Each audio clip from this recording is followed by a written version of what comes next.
The best gift for Papa Mummy. Sarigama Karwa. सुनु मिथिला के बात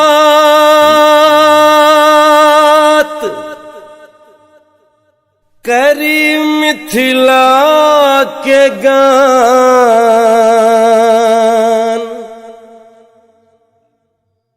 सुनु मिथिला के बात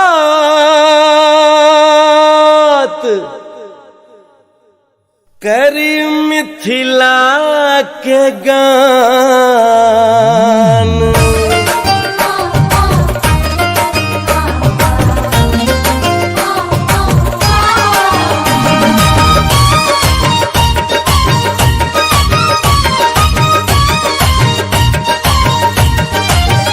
सुनु मिथिला के बात करी मिथिला के गान।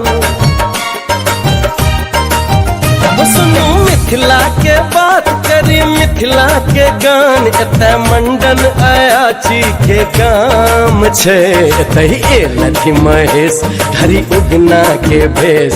अपन मिथिला के गाथा महान छे, एतय एलथि महेश धरी उगना के भेष। अपन मिथिला के गाथा महान छे। सुनु मिथिला के बात करी मिथिला के गान। एतय मंडन अयाची के गाम छे, एतय एलथि महेश धरी उगना के भेष। अपन मिथिला के गाथा महान छे, एतय एलथि महेश धरी उगना के भेष। अपन मिथिला के गाथा महान छे।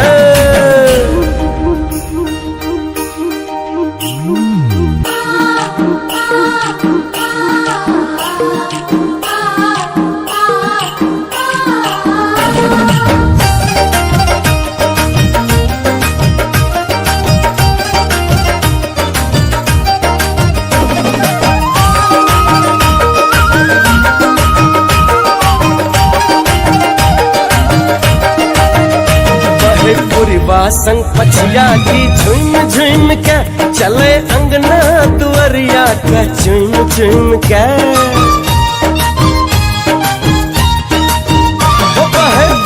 संग पछिया की झुम झुम के चले अंगना दुआरिया के झुम झुम के। देखू मिथिला नगरिया के घुम घुम के।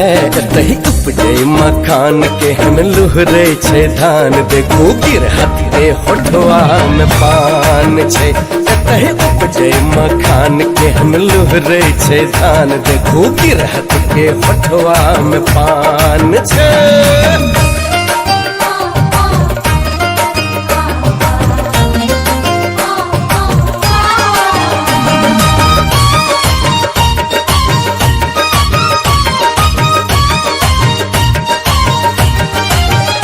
सुनो भक्ति सो भरल विद्यापति के गीत। यह उगना महादेव के लगे छैन नीक।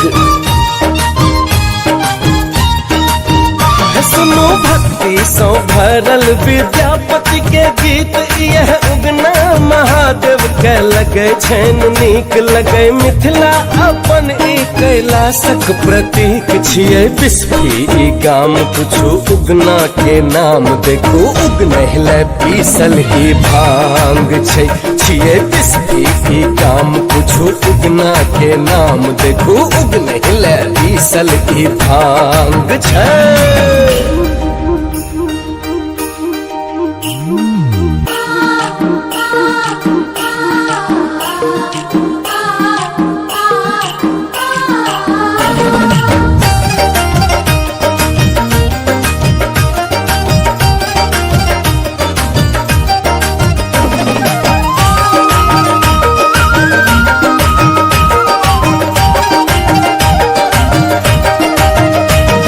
सीता स्वयंवर में लक्ष्मण संग्राम है यो। मिथिले में बसे जनकपुर सन धाम।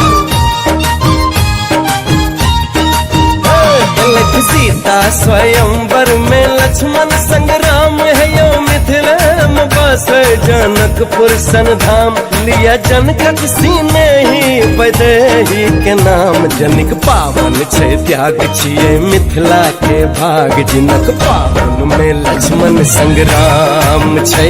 जनिक पावन छै त्याग छियै मिथिला के भाग, जिनक पावन में लक्ष्मण संग्राम छै। सुनू मिथिला के बात करी मिथिला के गान, एतय मंडन अयाची के गाम छै। एतय एलखिन महेश धरी उगना के भेष, अपन मिथिला के गाथा महान छै।